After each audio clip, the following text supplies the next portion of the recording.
Okay, so baka po hinahanap nyo sila, Pastor and Sister Jeline. Sila po ay nasa Hokkaido. Saan yun, sis? Parang hindi ko alam. Ang Hokkaido po ay nasa Japan. Yun. Okay na, alam na natin, nasa Japan po sila. Okay, so they are on a vacation, but more importantly, intentionally pumupunta talaga sila doon dahil ang Japan ay part ng ating mission. Ang Juhia Masinag, ang vision natin ay we are a mission-minded mega church that will reach out to all kinds of people here and abroad. Kaya nga, ang goal natin is makapag-open tayo ng mga churches abroad. Okay? Kaya kung saan ka lagi pumupunta, ibig sabihin, doon yung mission mo, ibig sabihin, doon ka mag-open ng church. Doon ka mag-open ng Bible study. Tanungin mo yung katabi mo, saan ka ba lagi punta ng punta? Saan ka ba gala ng gala? Ayan, kung ang sabi niya ay sa school lang po ako, bait. Mag-Bible study ka sa campus, sa school mo. Kung sinabi niya sa trabaho daw, di sa work mo, sa office mo, mag-open ka ng Bible study. Sis, hindi daw umaalis, nasa bahay lang, nagtitipid. Ayan, so ibig sabihin, sa bahay ka lang, i-Bible studyhan mo yung mga kapitbahay mo. Amen? Ayan, so kung saan ka pumupunta, doon ang iyong mission. And of course, we believe that in few years' time, magkakaroon na tayo ng Juhia, Japan. Ayan, sino pong excited? Yan. Sinong gustong pumunta sa Juhia, Japan? Ang dami. Sinong gusto siya yung magpapastor sa Japan? Wow, palakpakan naman natin. Ang dami banda dyan. Okay. So kung kayo po ay gusto nyo sa Japan magpastor, mag-OJT po muna kayo sa Juhia, Afghanistan.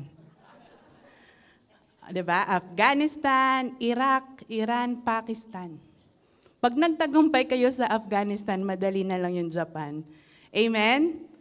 Amen. Ayan, sige po. So sino ulit gusto mag-Japan? Nawala na tuloy.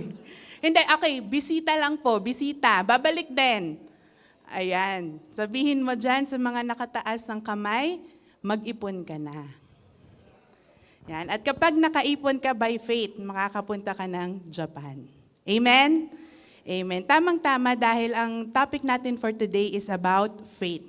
Okay, ang series natin is about faith. So let's review po muna. What is faith? Ang biblical definition ng faith ay makikita natin sa Hebrews 11 verse 1.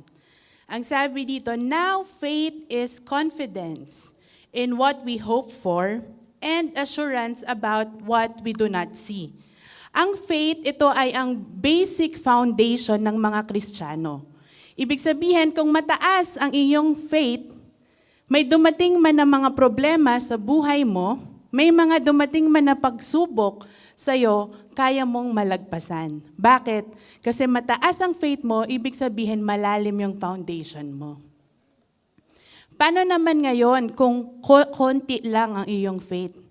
Then ibig sabihin may maliit na problema, baksak ka agad. May dumating na maliit na pagsubok, suko ka na agad.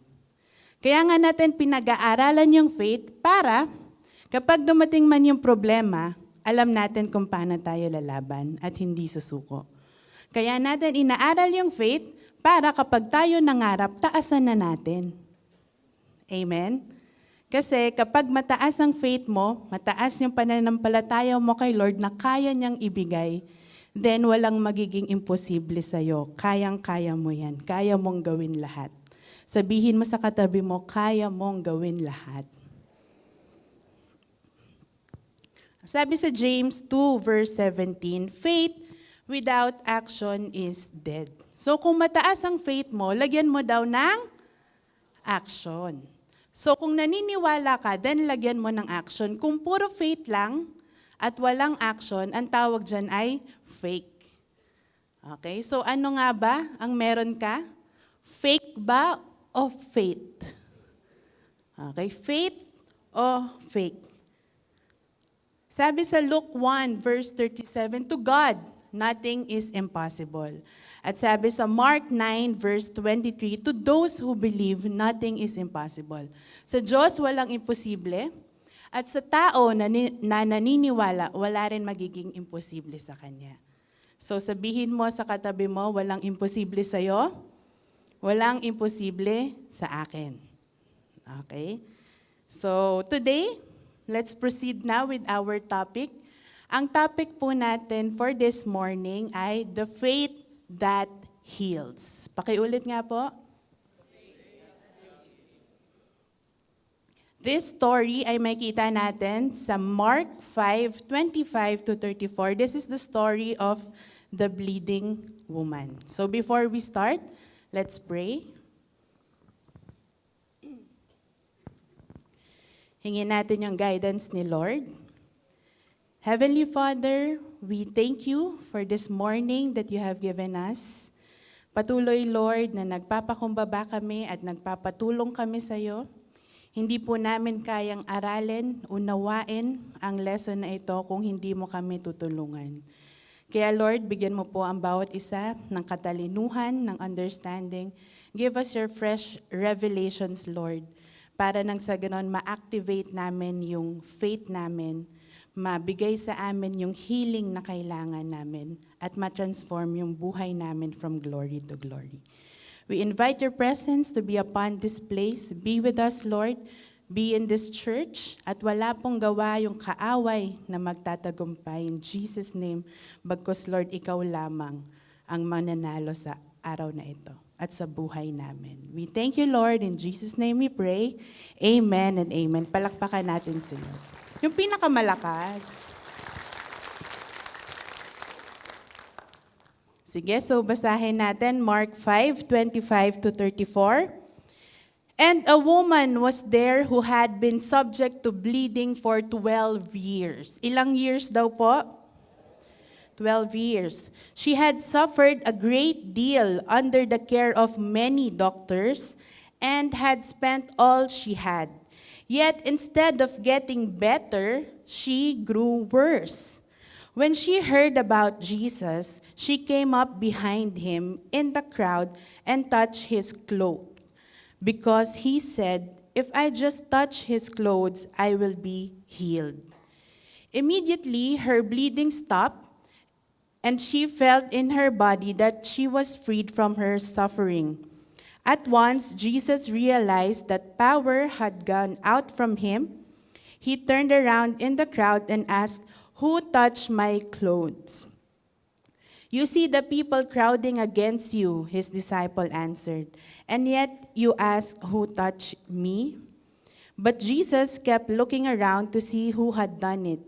Then the woman, knowing what happened to her, came and fell at his feet and trembled with fear, told him the whole truth. He said to her, "Daughter, your faith has healed you. Go in peace and be freed from your suffering." So dyan po iikot yung ating story for today. Himay-himayin natin yung story, tignan natin ang bawat anggulo para mas maintindihan natin. So alamin natin, ano ba yung portrait netong woman na to? Ibig sabihin, ano ba yung kanyang kalagayan? Okay? Number 1, 12 years of sickness. Sabi sa Mark 5:25, and there was a woman who had a discharge for 12 years. Ilan nga ulit? 12 years. So normally, ang discharge ng mga babae, nangyayari yan ng 3 to 5 days or 5 to 7 days. Pero itong woman, ang discharge niya ay umabot na ng 12 years.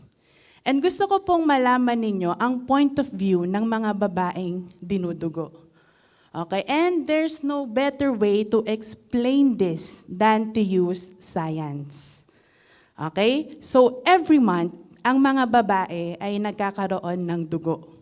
Okay? Dinudugo, menstruation every month. Ngayon, physically, ano ang pakiramdam kapag ikaw ay may dugo? Physically, ikaw ay may discomfort. Okay? Masakit yung puson mo, Masakit yung katawan mo, masakit yung ulo mo, at dahil masakit yung ulo mo, masakit din yung mga muscle mo, buong katawan mo masakit. Sino pong nakaka-relate? Di ba? Madami. Yan yung nangyayari physically. Pero alam nyo po, meron din nangyayari mentally and emotionally. Bakit? Every time na dinudugo yung mga babae, ang hormones namin ay taas-baba, taas-baba.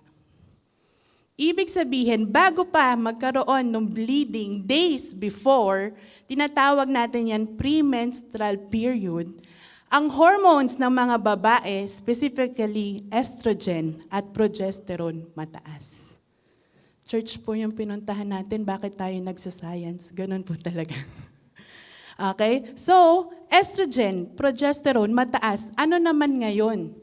Ganito po yan. Kapag mataas ang mga hormones mo, yung mga babae, madali silang magalit.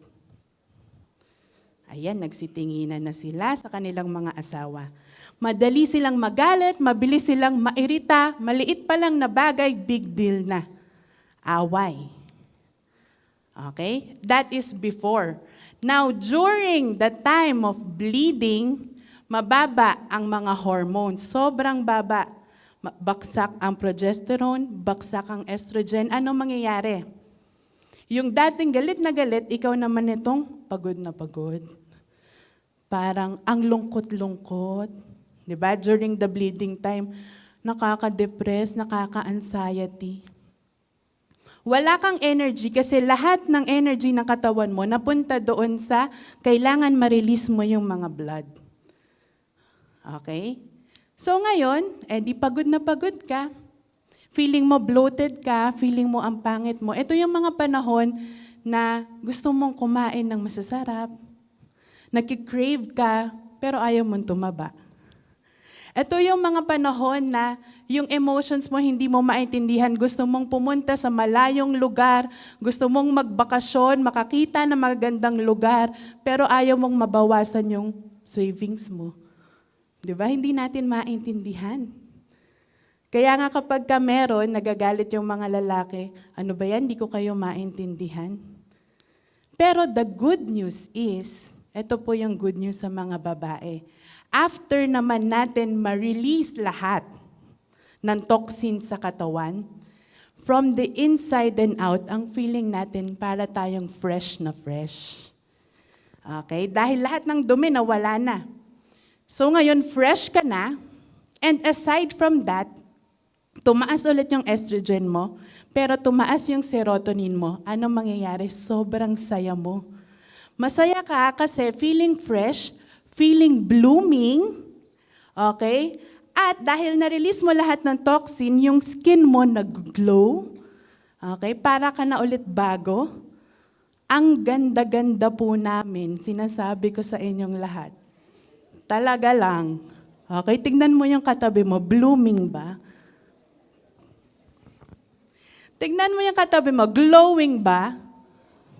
Alam na this, kakatapos lang ng prayer and fasting. Ano ba? Okay, but this is really science. Gumaganda ang babae after all the bleeding ends. Ito ngayon, ang problema ng bleeding woman, hindi natatapos yung bleeding niya. Kaya hindi siya umaabot dun sa glowing part kasi nandun siya lagi sa depress, masakit yung katawan, masakit yung pusod, lahat ng pain nasa kanya. And imagine kung meron siyang relationship, siguro itong boyfriend na meron siya, hindi na siya maintindihan. Yung mga asawa nga natin kapag ilang days lang yan, galit na sa atin. Ano ba yan ang sungit mo? Meron ka siguro. Pero ito, ano ba yan? 12 years na, may topa ka pa din. Ano ba yan? 12 years na, may toyo ka pa rin. Break na tayo. Okay? Ang haba eh. Kaya pwede na pati yung mga relationships neto broken. So imagine, masakit na nga physically, may discomfort ka, mentally, emotionally, yung hormones mo imbalance, and then relationship mo broken. Ano nang natira sa'yo? Wala. Ito po yung pinagdadaanan ng bleeding woman for 12 years. Ang tanong, ikaw, Ano yung pinagdadaanan mo for 12 years? Ano yung sakit na meron ka for 12 years na binibit-bit mo? Ano yung mga kabigatan mo? Ano yung mga paghihirap mo? Nung pumasok ka sa church na ito, may mga paghihirap ka, may mga problema ka. Ano yon na dinadala mo for 12 years? Pwedeng hindi 12 years, pwedeng more than 12 years, pwedeng less than 12 years. Tanungin mo yung katabi mo, ano yon? Ano pa? Bukod dun sa 12 years niyang sickness, siya ay bankrupt. Okay, bankrupt siya. Para po ikaw ay makapag-check up sa mga doktor, during that time, kailangan madami kang pera. Kasi bibihira lang yung doktor and of course, mahal. Ang sabi pa dito, many doctors. So hindi lang isang doktor siya nagpa-check up, madaming doktor. Okay? Nung tayo nagkaroon ng pandemic, 2 years lang. Pero yung 2 years na yon, lahat ng savings ubos. Lahat ng ipon, wala na. Eto, inabot siya ng 12 years. Ibig sabihin, baka bago siya magkasakit, mayaman tong babaeng to. Tama? Baka mayaman siya kasi umabot pa siya ng 12 years. Ngayon, nung nagpapa-check up siya, sabi ng doktor, hindi ko alam kung anong klaseng pagpapagaling yung ibibigay ko sa'yo. And every time na nagpapa-check siya sa mga doktor, hindi siya gumagaling, lalo pa siyang lumalala. Yung sakit niya na imbis na nagiging okay, lalo pang lumalala. So kung ganun yung kalagayan mo na bankrupt ka na, desperately hopeless at helpless ka pa, plus yung iyong sakit palala pa ng palala, ano nang mangyayari sa'yo? Diba? Ano pa? Siya ay weak, thin, and smelly. Kung ikaw ay dinudugo non-stop, may lakas pa kaya na natira sa'yo? Para ka sigurong grapes, grapes ka, na fresh, pero dinugukat, so lahat na ng juice lumabas, para ka na ngayong pasas. Mahirap na nga maging pasas, pero yung pasas na yun, duduguin pa. So payat ka na, nanghihina ka pa. Plus, ang amoy pa ng dugo ay malansa. Mabaho, malansa. And during that time, hindi naman katulad yan ngayon, na meron tayong mga technology sa napkin. Noon, kapag dinugo ka, diretso sa damit. So, yung lansa, nangangamoy talaga. Dahil dyan, yung mga dinudugo, lahat ng mga babae, they are abandoned and outcast. They are isolated. Okay? Isolated sila. Sabi sa Leviticus 15:25 to 20:17, every time na ikaw ay nagkaka-discharge, pumupunta ka sa isolation room. So merong isolation, aalis ka muna sa buong mga kampo kasi ang tawag sa'yo, ikaw ay unclean, madumi. Okay? So pupunta sila sa isolation room, tapos anything na mahawakan nila considered unclean. Yung bed na hinigaan nila, unclean. Yung upuan na inuupuan nila, unclean. Okay, ganon sila ka-metikuloso noon.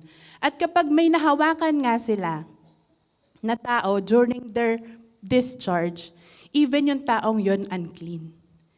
Ibig sabihin, yung taong yon kailangan niya maligo agad-agad, yung kanyang damit, kailangan niya agad palitan at hugasan.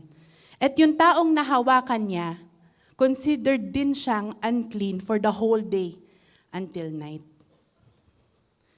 So ganon yung situation ng bleeding woman na ito. Isolated, abandoned, and outcast. Gusto ko pong maintindihan natin ng bawat isa sa atin na itong ginagawa nila, it is a cycle. Okay? Bakit siya naging cycle? Kasi of course, after your discharge, babalik ka na ulit doon sa pamilya mo, doon sa kampo. Ngayon, after 1 month, dahil nagka-discharge ka ulit, balik ka sa isolation. Ngayon, papatapusin mo yung ilang days ng discharge, babalik ka ulit doon. So, ang cycle is babalik and then uuwi. Babalik and then uuwi. Pero itong bleeding woman, hindi na siya nakauwi. Yung normal cycle sana, hindi na nangyari sa kanya. Kasi na-stuck na siya doon. Kumbaga sa mga babae, sis, halika na, punta na tayo sa kampo. Ay, sis, hindi pwede, meron pa ako eh. After a month, sis, tara na. Hindi, sis, meron pa din ako. Dito lang muna ako sa isolation. After years, sis, halika na. Hindi, sis, meron pa din eh. So, imbis na nakakapunta siya doon sa normal na tirahan, nandun lang siya sa isolation. Kaya nga, ang tawag sa kanya, di ba, woman. Sabi nila, anong bang pangalan ng woman hindi na nga kilala? Nakalimutan na dahil wala na siyang pamilya. Nandun lang siya sa isolation.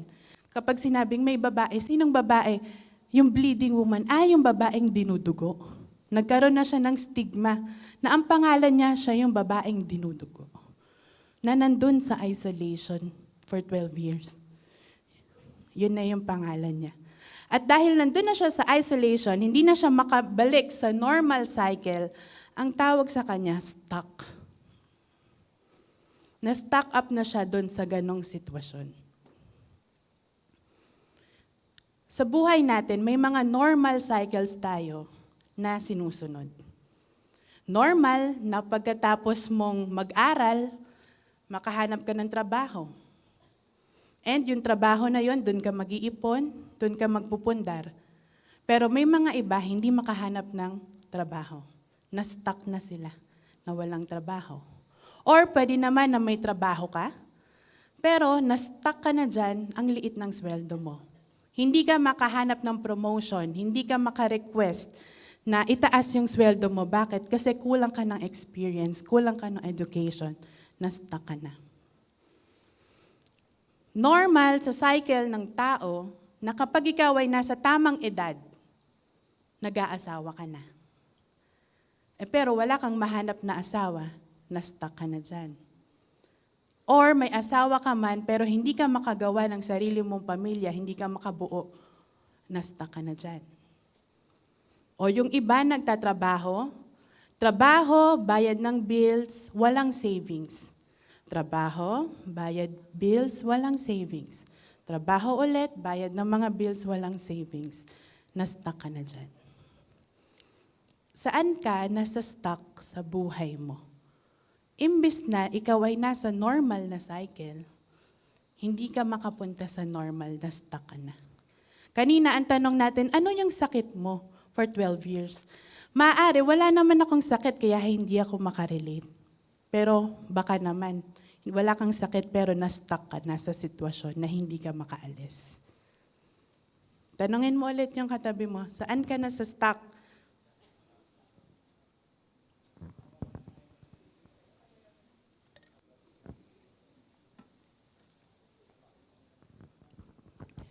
Yung babae, nasa mahirap siya na sitwasyon.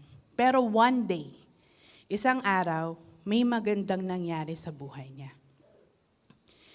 Sabihin mo sa katabi mo, one day, isang araw, may magandang mangyayari sa buhay mo. At ngayon yung araw na yon. Amen? Sino pong naniniwala? Ngayon yung araw na yon. Gaganda yung buhay ko. Her ordeal is about to change. Ano ba yung ibig sabihin ng ordeal? Ang ibig sabihin ng ordeal, mahirap na pangyayari.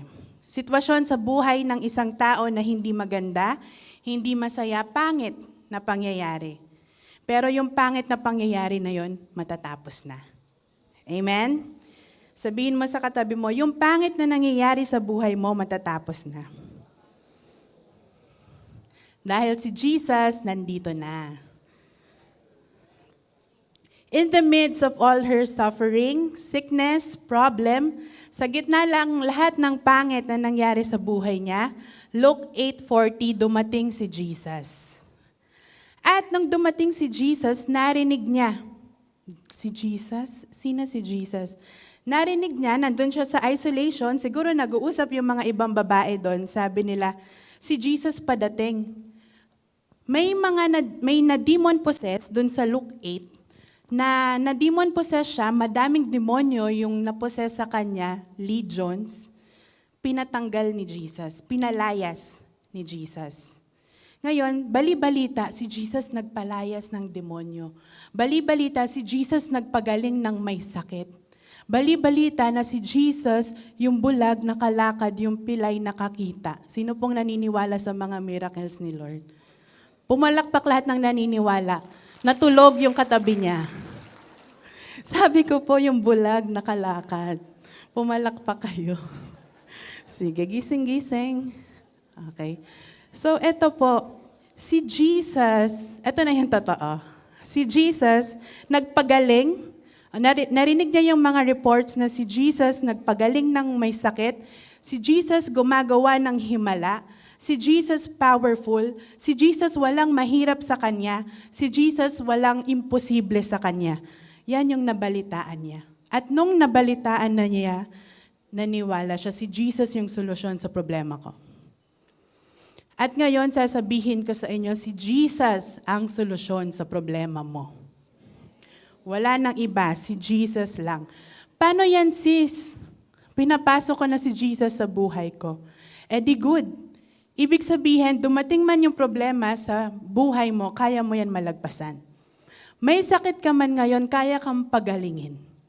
Ano man yung kinakaharap mong problema, magtatagumpay ka kasi si Jesus nasa puso mo. Ano man bisyo mo, ano man kasalanan mo, mapapatawad ka. Walang imposible sa Jesus na nasa puso mo. Walang imposible sa Jesus na pinatira mo sa buhay mo. Walang mahirap sa Jesus na sinasamba mo. Amen? Palakpakan naman natin si Jesus. Yung babae, naniwala siya na itong Jesus na to powerful, itong Jesus na to papagalingan ako. And sabi sa Luke 8:44, she came up behind him and touched the edge of his garment, and immediately her discharge of blood stopped. Nung hinawakan niya si Jesus, gumaling siya. At hindi lang yung physical na pagpapagaling ang binigay ni Jesus, even all the pains, pinagalingin niya. Yung pain, natigil na. Yung mabigat sa loob niya, natigil niya. Yung stress na bit-bit niya, natigil na. Ganon din tayo. Yung pain, tatanggalin ni Lord. Yung mga tao na hindi natin mapatawad, pagagalingin tayo ni Lord. Yung mga pangit na sitwasyon sa buhay natin, pangit na nakaraan natin, kayang pagandahin ni Lord. Sino po dito gusto gumaling? Sino po dito gusto niya na at handa na siya sa mga miracles ni Lord? Yan. Kung handa na tayo, gawin natin yung ginawa nung bleeding woman. Meron siyang faith. Sabihin mo sa sarili mo, faith. Sabihin mo sa katabi mo, faith. Now, kailangan meron din tayong faith para yung himala na meron siya, mangyari din sa buhay natin. Now, how does faith develops? We need to hear the word of God. Sabi sa Mark 5:27, and she heard, nabalitaan niya yung reports about Jesus. Sabi sa Romans 10:17, faith comes from hearing and hearing the word of God. So nung nabalitaan niya, nagkaroon siya ng faith na itong Jesus kaya siyang pagalingin. Tayo, in our daily situation, kailangan naririnig natin yung salita ng Diyos para yung faith natin tumataas. Paano ba natin maririnig? Sabi dito, faith comes from hearing and hearing. Ito na nga, binigay na sa atin ng Sunday service. Binigay na sa atin ng prayer meeting, ang discipleship, ang Bible study. Pag umattend ka sa mga bagay na to at sa marami pang mga activities ng church, dito nag-i-increase yung faith mo. Kasi nakakapakinig ka ng salita ng Diyos. Ang problema, absent ka kasi ng absent. Ang problema, konting ulan lang, hindi makatayo sa bahay. Kaya imbes na tumataas yung faith mo, lalong bumababa. Kasi yung lesson sana na para sa'yo, hindi mo napakinggan. Kasi mas nagtagumpay yung sakit ng katawan mo kaysa sa faith mo. Mas nagtagumpay yung sakit ng ingron kaysa sa faith mo. Kaya sabihin mo sa katabi mo, huwag ka kasing absent ng absent. Hindi naman po ako absent, late lang ako. Huwag ka naman late din ng late kasi. Okay? So wag tayong absent ng absent kasi kailangan yung faith natin na-activate. Ano pa? Every day, through our daily devotions, diyan din tumataas yung faith natin. Every day may mga pagsubok. Every day mahirap. Kaya kailangan may baon kang devotion. Para sa bawat hirap, meron kang bit-bit, meron kang baon na kaya ko to. Kasi si Lord kasama ko. Okay? Sabihin mo sa katabi mo, mag-devotion ka din. Okay? So, para na-energize. And of course, tuwing Sunday, uso yan kapag Sunday, love song ang pinapakinggan. Di ba? Kasi Sunday, yung mga nakaraan, naaalala mo lang yung mga hinanakit mo dati. Naaalala mo lang yung mga broken, yung mga taong nang busted sa'yo nung kabataan mo. Ayan, dito pa may mga seniors. Ayan. Di ba? Huwag na lang yan ang pakinggan natin. Worship songs. Di ba? Yung mga worship songs sa YouTube at yung mga piniplay natin dito, it will also increase our faith because we can hear about the Word of God. Amen? So how does faith develops? Number 1, hear the Word of God. Number 2, we need to believe in our heart and confess it with our mouth. Sabi sa Mark 5:28, "For she said, if I touch His garments, I will be healed." Hindi lang siya basta naniwala kay Jesus. She said, sinabi niya. Okay, sabi niya, if I touch His garments, I will be made well. Kapag tayo naniwala at pumasok sa ating puso, lalabas yan sa ating nguso. Okay, so first, narinig natin, and then naintindihan ng utak natin, and then lalabas yan sa nguso natin. Ang pananampalataya, hindi pwedeng walang salita. Okay, kaya ano yung pangarap mo sa buhay? Tanungin mo yung katabi mo, ano yung pangarap mo sa buhay? Kailangan sinasabi mo yan. Kasi kapag sinabi mo, there is power in the word. Okay? May power, may kapangyarihan yung mga bawat salita natin. Kaya nga, kung magsasalita ka na lang, magsalita ka na ng full of faith. Diba? Minsan mo na lang nga buksan yung bibig mo, then magsalita ka na lang ng positive. Kunwari, hihingi ka ng prayer request. Sabihin mo yung totoong prayer request mo. Huwag ka mahiya. Okay, kailangan sinasabi yan para faith confession yan. Pag na-answer yung prayer mo, edi masaya kasi sinabi mo. Ano pa, kapag ikaw nagsasalita, sabi dito, sa Mark 11:23, ano man sabihin mo at hindi ka nagduda sa isip mo, mangyayari sa'yo. Ay, malas ako, mamalasin ka talaga. Ay, ang tumal sa palengke, matumal talaga, walang bibili sa'yo. Magsasalita ka na lang, magsalita ka na ng positive. Sabihin mo sa katabi mo, positive. Meron po ako isang kwento. Meron kaming kakilala, hindi ko nasasabihin kung sino. Pero sabi niya, ang ganda ng plano niya talaga. Gusto ko magkaroon ng grocery sa bahay.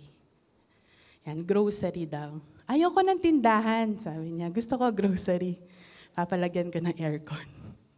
Di nung narinig namin ni Daddy Ray, sabi namin, wow, maganda yan. Sige, ituloy mo yan. Para doon na kami kukuha. Hindi, joke lang.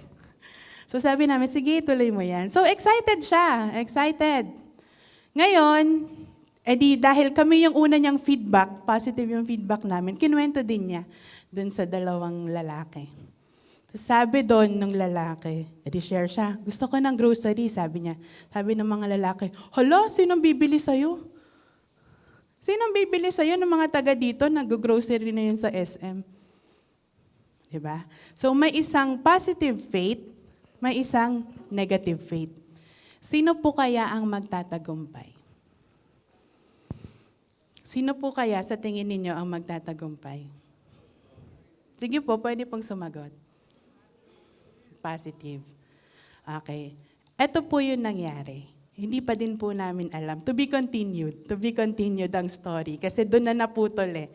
So tingnan natin kung sino magtatagumpay. Pero ito, kapag positive yung declaration mo at nakarinig ka ng negative, ang dapat mong gawin, i-rebuke mo yan. Okay? Huwag mong hindi i-rebuke. Bakit? Kasi narinig mo eh. Kapag narinig mo yung negative, may tendency yan na pumasok sa puso mo kahit na sabihin mo hindi naman totoo. Pero meron eh. At mangungulit yung negative faith na yan. Pero kapag sinabi mo, I rebuke you in Jesus' name, yung narinig mo na hindi mo sinasadya, lalabas yan sa kabilang tenga. Okay? So pag may nagsabi sa'yo ng negative, sasabihin mo, I rebuke you in Jesus' name. Okay? Ang pwede mo lang sabihin positive. Pag may narinig kang negative, rebuke. Kapag narinig mo, ay umuulan, baka matraffic tayo. In Jesus' name, I rebuke you.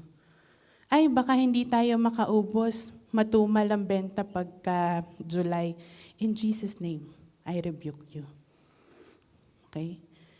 Ay, gusto kong mag-diet. Gusto kong pumayat para pag December, maganda na ako, payat na ako. Ay, Sis Joyce, hindi mo yan kaya. Ano pong dapat kong sabihin? Thank you, Ate Yeng.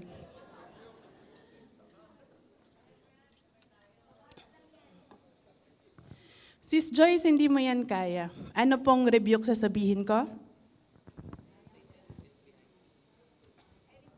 I rebuke you in Jesus' name? Hindi po. Ito sasabihin ko, I rebuke you in Jesus' name. Umalis ka sa pagmumukha ko. Wala kang karapatan magsabi sa akin ng negative things. Satanas ka talaga, nararapat sa'yo. Mapunta ka sa bottomless pit kung saan maghihirap ka for 1,000 years. Galit na galit. Ganun po mag-rebuke. Takot ko na lang kung may magsabi pa sa akin. Okay, ganyan po mag-rebuke. Okay? Tatanggap ba tayo ng negative? No. Magsasalita ba tayo ng negative? Only positive. Sabi sa Romans 10:10, For with the heart one believes and is justified, and with the mouth one confesses and is saved. Ang ibig po sabihin ng save dito sa verse na ito ay shalom. In Hebrew, shalom, meaning peace, prosperity, good health, abundance. Sa Greek naman, yung save, ibig sabihin yan, ligtas ka na, napatawad ka sa kasalanan, papasok ka sa langit. Yun yung ibig sabihin ng save. And if we believe that we are saved, at sinabi ng ating bibig nang we are saved, then maliligtas tayo. Then pagpapalain tayo. Then yung miracles papasok sa buhay natin. Amen? And next is how faith develops. We need to act on our faith. We need to obey. Sabi sa Luke 8:44, she came up behind him and touched the edge of his garment. Sabi sa James 2:17, without action, faith is dead. Yung bleeding woman, nabalitaan niya si Jesus padating na. So nakita niya si Jesus from isolation, nandito si Jesus. Sabi niya, yes, gagaling na ako. Then si Jesus naglakad, napunta na sa harap niya, yes, gagaling na ako. And then si Jesus nakalabas na, yes, gagaling ako. Gagaling ba siya? Hindi. Bakit? Wala siyang gawa. Sabi dito, we need to act on our faith. Hindi pwede na iniisip lang natin. Hindi pwede na sinasabi lang natin, yes, nagsispeak tayo positively. Yes, meron tayong positive faith, pero hanggat walang gawa, yung faith natin, dead. Yung faith natin, useless. Okay, so sabihin mo sa katabi mo, act on your faith. Kailangan may action. So kapag sinabi niya, gagaling ako, si Jesus naglalakad, gagaling o hindi? Yon, hindi siya gagaling. Kapag sinabi mo, yayaman ako, pero hindi ka nagtatrabaho, yayaman ka? Hindi. Kapag sinabi mong, magta-travel ako, pero hindi ka nag-iipon, yayaman ka? Makakaalis ka? Hindi. Okay, so faith, lagyan natin ng action. Kung may pangarap ka sa buhay, lagyan mo ng action. Sabihin mo sa katabi mo, kung may pangarap ka sa buhay, lagyan mo ng action. So Luke 8:44, she came up behind him and touched the edge of his garment. Lumabas siya nung bahay niya. Hindi niya inantay na si Jesus maglakad lang at makaalis. Lumabas siya ng bahay niya. Nung nag-step siya sa labas ng isolation, bawal na bawal niya yun gawin. Dahil against yun sa religious laws nila. Sa religion nila, katulad ng sinabi natin kanina, kapag ikaw dinudugo, bawal kang makihalubilo sa mga tao. Pag ikaw dinudugo, nandun ka lang sa isolation.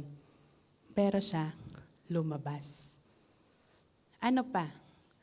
Yung gender issues nung panahon na yon, nilabag niya. Ang mga babae, bawal yan humawak sa lalaki. And besides, kahit hindi sa lalaki, dahil nga dinudugo ka, bawal ka humawak sa kahit sino. Pero siya, handa siyang hindi sumunod dun sa religious law na yon. Ano pa? Yung mga lalaki, ang pwedeng humawak sa kapwa lalaki, sabi natin kanina. Ibig sabihin, si Jesus, nung siya ay naglalakad, ang mga nakapaligid sa kanya, puro lalaki lang. Walang babae. At kumpara ang babae sa lalaki, sino pong mas malakas? Lalaki.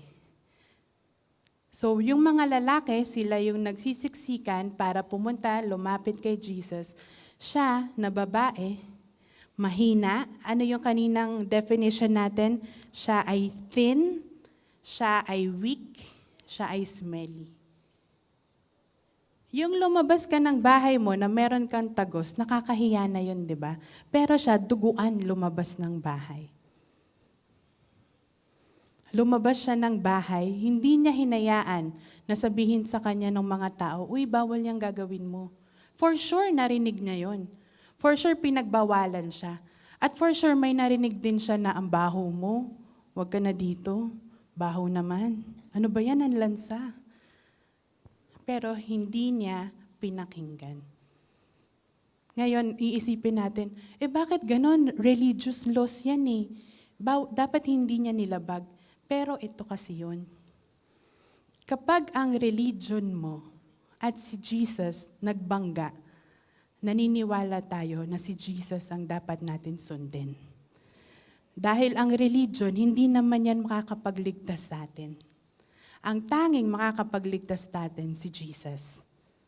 Si Jesus lang. Kaya itong babae, tama yung sinunod niya. Tama yung susundan niya, si Jesus. Sabi sa religion, bawal yan, bawal yan. May mga man-made limitations na binibigay sa atin para imbis na makalapit tayo kay Jesus, lalo tayong napapalayo.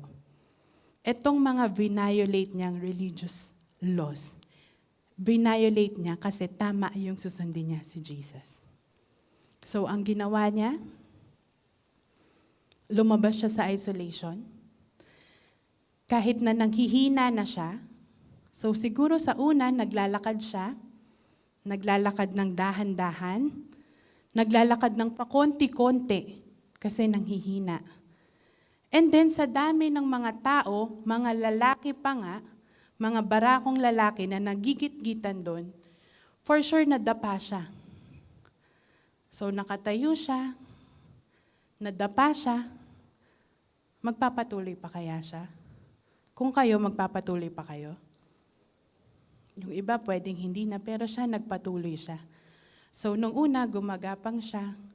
Pero sa paggapang niya, naaapak-apakan na siya eh.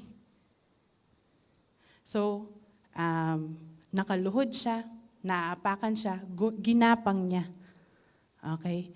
Yung paggapang niya, papunta kay Jesus, nakita niya, ang layo ni Jesus. Ang daming mga tao, gagapangin ko to. Nanghihina ako, wala na akong lakas. Pero kailangan kong puntahan si Jesus dahil naniwala siya. Sinabi niya, if I touch yung yung dulo ng damit ni Jesus, gagaling ako. Yun yung pinaniwalaan niya, yun yung sinasabi niya habang siya ay gumagapang sa sahig, sa lapag, gumagapang sa lupa. Sabi niya, kailangan kong hawakan yung damit ni Jesus. Kailangan kong hawakan.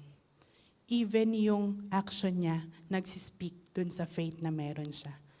Ginagapang niya. Alam niyo po, kapag gumagapang tayo kay Jesus, nakikita ni Lord yung puso natin nagpapakumbaba. Yung babae, halos buong mukha na niya, katawan na niya nandun na talaga sa lupa. Napakadumi. Lahat ng dumi, lahat ng kabahuan, tiniis na yun lahat. Ginapang niya papunta lang kay Jesus. At nandun na siya sa baba. Yun na yung pinakamababang pwede niyang gawin, pero tiniis niya. Hindi siya nagpatalo dun sa sakit niya. Hindi siya nagpatalo doon sa limitation na meron siya. Kahit nahirap siya, gumapang siya papunta kay Jesus. Kasi alam niya, itong Jesus na to, siya yung magbibigay ng solusyon sa problema ko. Itong Jesus na to, siya yung magbibigay ng kasagutan sa matagal ko nang binibitbit na sakit. Pag tayo gumapang papunta kay Jesus, it declares na yung puso natin nagpapakumbaba. Sa mga taong marunong magpakumbaba, dun lang si Lord kumikilos. Sa mga tao na yung puso nakasurrender kay Lord, hinihingi yung awa, hinihingi yung himala. Yun lang yung mga taong papakinggan ni Lord. Kaya nung ginapang niya, nahawakan niya, sabi ni Lord, may power na nag-flow sa akin. And nung power na yon, naramdaman din ng babae. Tumigil yung dugo niya. Naramdaman niya yung sakit na meron siya. Magaling na. Naramdaman niya yung pain na meron siya. Dati siyang mahina, nagkaroon siya ng power, lumakas siya. Dahil hinawakan niya si Jesus. At si Lord, kaya niyang magbigay ng himala. Pero ano yung nangyari dun sa story? Si Lord naglalakad. Nung hinawakan niya, napatigil si Lord. Napatigil si Lord at lumingon dun sa babae. Dumating na ba sa punto ng buhay mo na sa sobrang pagpapakumbaba mo, napalingon mo si Lord? Dumating na ba sa punto ng buhay mo na sobrang pagmamakaawa mo, napatigil si Lord, nilingon ka? Kung hindi pa, then it means kailangan magpakumbaba ka. Kung hindi pa ikaw nagpapakumbaba kay Lord, that explains kung bakit wala kang blessing. That explains kung bakit wala kang miracle. That explains kung bakit wala kang breakthrough. Kasi kulang ng pagpapakumbaba. Yung mga tao na yung puso nagpapakumbaba kay Lord, sila lang yung makakatanggap ng blessing. Dumating na ba sa buhay mo na sinabi ni Lord, wow, ang taas naman ng faith nitong anak ko. Napabilib mo si Lord na sinabi ni Lord, wow, naniwala ka na kaya kitang tulungan. Ang galing mo naman.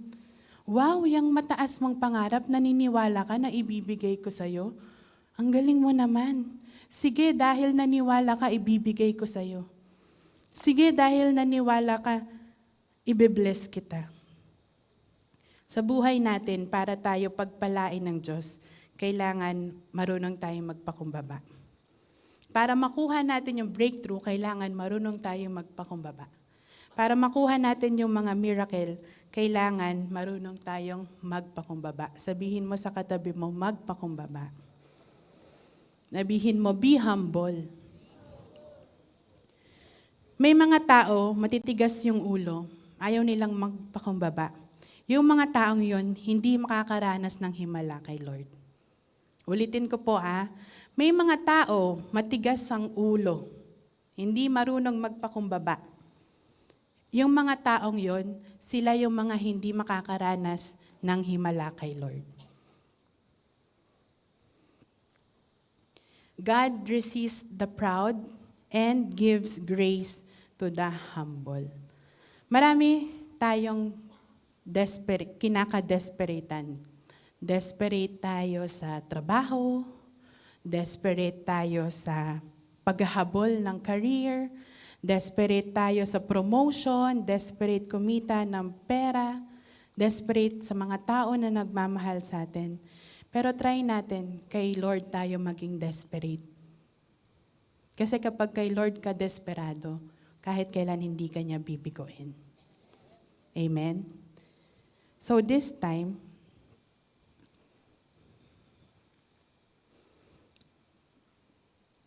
magpakumbaba tayo. Aminin natin na, Lord, gusto ko yung blessing mo. Lord, gusto ko yung himala. Lord, gusto ko yung pagpapala. Then, taasan natin yung faith natin. Paano natin matataasan yung faith? Number 1. Sige po, basahin niyo po. Number 1. Number 2. Number 3. Yan. Meron pa akong ituturo for the faith, kaya lang baka hindi na tayo umabot ng oras. But in conclusion, gawin mo to, lahat ng to, at magpakumbaba ka kay Lord. That is the best recipe para makuha mo yung himala na hinaantay mo, makuha mo yung miracle na gusto mo. In conclusion, maraming humawak kay Jesus, pero isa lang yung may touch of faith. And I pray na kasama ka doon sa mga taong yon na kapag humawak kay Jesus, may faith. Amen? Sino dito handang gumapang para lang abutin si Lord? Amen. Nung nag-chat si Pastor, sabi niya, pupunta kami sa Japan. Ikaw magturo, sabi niya sa akin. Ang reply kong ganun, Pastor, sama na lang ako sa Japan. Sabi ko, Pastor, sama na lang ako. Pero sabi niya, hindi, ano yung topic mo? Sabi niya ganun. So sabi ko, sige po, ipagpipray ko. And then, ito yung naging topic na pinagpray ko. Sabi ni Lord, ayan yung ituro mo, the bleeding woman. So nung sinabi ko na, Pastor, ito po, the bleeding woman. Alam niyo po, simula nang sinabi ko na ito yung topic ko, yung gawa ng kaaway sa buhay namin, nagdoble effort. Talagang nanggulo at talagang dinistract niya at talagang gusto niya na maging disqualified ako para wag natin to ituro. Ayaw ng demonyo na ituro tong faith, ayaw niya ituro yung healing. So nagdoble effort siya. And ako naman, hindi ko naman alam, so kumikilos pala siya, so nasira yung aking, kumbaga nanalo na yung demonyo sa buhay ko. And then, nag-counseling kami nila Pastor, nag-counseling kami nila Sister Jerine for ilang weeks, tinuruan talaga nila ako na ito yung dapat gawin, ganito, ganyan. So, tinuruan niya ako and syempre sinuportahan ako ni Daddy Ray. Yung mga ganon. And then, sabi ko one time kay Pastor, Pastor, nanalo yung demonyo. Ako pa ba magtuturo sa Sunday? Sabi ni Pastor, oo. Ikaw magturo, mag-pray ka ng todo. So, nagpipray ako. Lord, bakit ganon?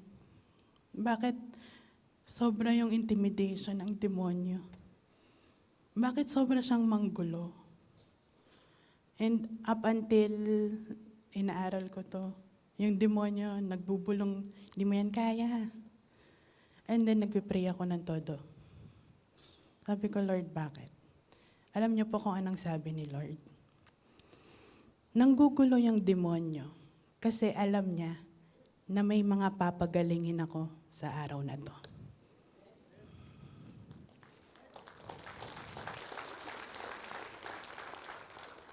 Kaya nanggugulo yung demonyo kasi alam niya may lalabas dito sa church na ito, natanggap niya yung breakthrough na kailangan niya. Alam ng demonyo na may magandang mangyayari sa inyo na nakikinig, kaya ganun siya manggulo. Kaya buti na lang, nag-i-intercede sila pastor, sila Sister Jeline, maraming nag-i-intercede para ma-preach itong salitang ito. Para sa'yo, na kailangan ng himala, matanggap mo. Para sa'yo, na kailangan ng kagilingan, gumaling ka na. Para sa'yo, na kailangan mo ng blessings, gumaling ka niya. Ma-bless ka. In conclusion, dito na tayo magtatapos. This is the last slide. Nakita natin, sabi nung mga tao, tinanong ni Lord, sino yung humawak sa akin? Inamin ng babae na ako po yung humawak sa'yo. Sabi ni Jesus, daughter, your faith has healed you. Go in peace and be freed from your suffering. Daughter, your faith has healed you. Pinagaling ka na dahil sa faith mo. Pero may kita natin nakasulat dito, daughter. Kanina, ang pangalan lang niya, babaeng dinudugo. Kanina, ang pangalan lang niya, bleeding woman. Hindi yon yung ginamit na term ni Lord. Ang ginamit na term ni Lord, daughter. Tinawag niyang anak yung babae. Ang mga anak ng Diyos, laging nagtatagumpay sa buhay. Ang mga anak ng Diyos, hindi bagay na sakitin ang mga anak ng Diyos. Ang mga anak ng Diyos, marunong magpakumbaba. Dahil kapag ang puso natin marunong magpakumbaba, dun umaagos yung pagpapala. Tinawag niyang anak yung babae.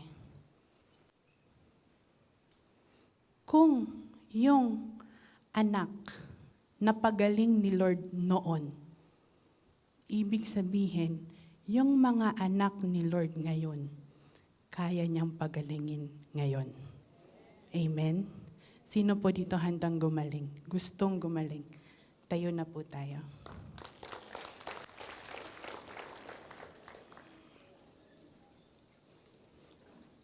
Meron po ba tayong mga first-timers?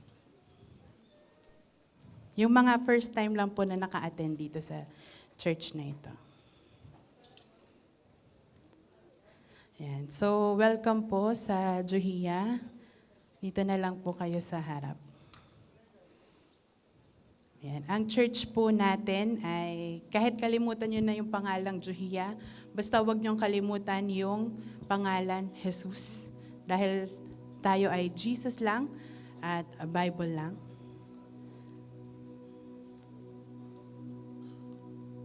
Ayan, sige po, dito po tayo.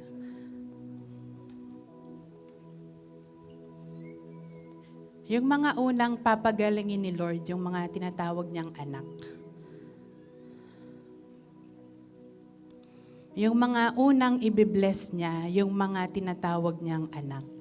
At para tayo maging anak, kailangan papasukin natin si Jesus sa buhay natin.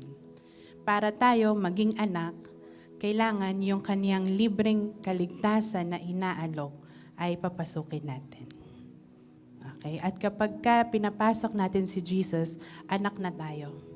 At ang bagay sa mga anak ng Diyos, walang sakit, blessed, financially, physically, mentally, emotionally, spiritually. Kung hindi ka pa sigurado, baka hindi ako anak ng Diyos, pero gusto ko matanggap ng lahat ng yon. Then, simple lang po.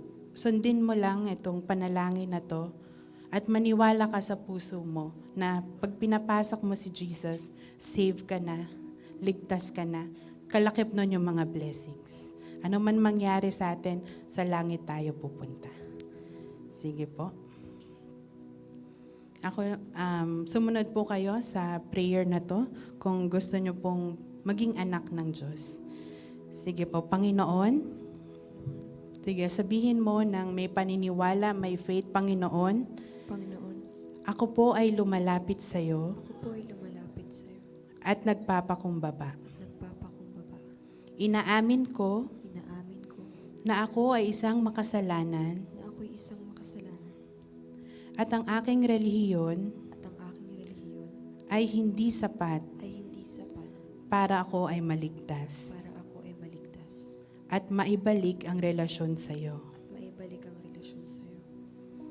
Ako po ay nananampalataya Ako po ay nananampalataya na kaya ka namatay sa krus na kaya ka namatay sa krus ay para tubusin ako ay para tubusin ako at patawarin at patawarin sa lahat ng mga kasalanan ko. sa lahat ng mga kasalanan ko. Nananampalataya ako Nananampalataya ako na ikaw lang ang daan na ikaw lang ang daan tungo sa kalangitan. tungo sa kalangitan. Sa oras pong ito, Sa oras pong ito, tinatanggap kita tinatanggap kita sa aking puso sa aking puso bilang aking Diyos, bilang aking Diyos, Panginoon, Panginoon, at tagapagligtas ng aking buhay. at tagapagligtas ng aking buhay. Salamat po sa pagmamahal mo, Salamat po sa pagmamahal mo, pagpapatawad, pagpapatawad, at pagliligtas mo sa at akin. pagliligtas mo sa akin. Ito po ang aking dalangin Ito pong aking dalangin sa pangalan ni sa Jesus. pangalan ni Jesus. Amen. Ako na lang po magpipray. Lord, maraming salamat po dahil gusto mo kami na gumaling. Maraming salamat, Lord, dahil binibigyan mo ang bawat isa ng pagkakataon na lumapit sa iyo. Ang pangako mo, Lord, sa Bible, kung sino man ang hahanapin ka, mahahanap ka namin, Lord. Kung sino man ang kumatok, ibibigay mo yung kailangan namin, Lord. Kaya sa oras na ito, yung mga tao na tunay na lalapit sa iyo, pakinggan mo po sila, Lord. Yung mga tunay na gusto ng himala at willing magpakumbaba, Lord, ibigay mo po yung blessing na kailangan nila. At Lord, ikaw yung Diyos na hindi madamot kailanman. At yung kabutihan mo, napakalawak. Yung pagmamahal mo, napakalawak. Kung kaya mong magpagaling noon, kaya mo magpagaling ngayon. Kaya sa lahat po sa amin na nanampalataya at willing, i-bless mo po ang bawat isa sa amin. At Lord, ikaw nakakaalam ng bawat problema, pagsubok ng buhay namin. I pray, Lord, na ikaw yung magtagumpay sa bawat isa. Ngayon pa lang, nagpapasalamat na kami, Lord. Ngayon pa lang, alam po namin, bit-bit namin sa pag-uwi namin yung victory dahil kinausap mo kami sa araw na ito, Lord. Maraming salamat po sa mga pagpapala at Lord, handa po kami sumunod sa iyo. Ito po yung aming panalangin. In Jesus' name we pray. Amen and amen.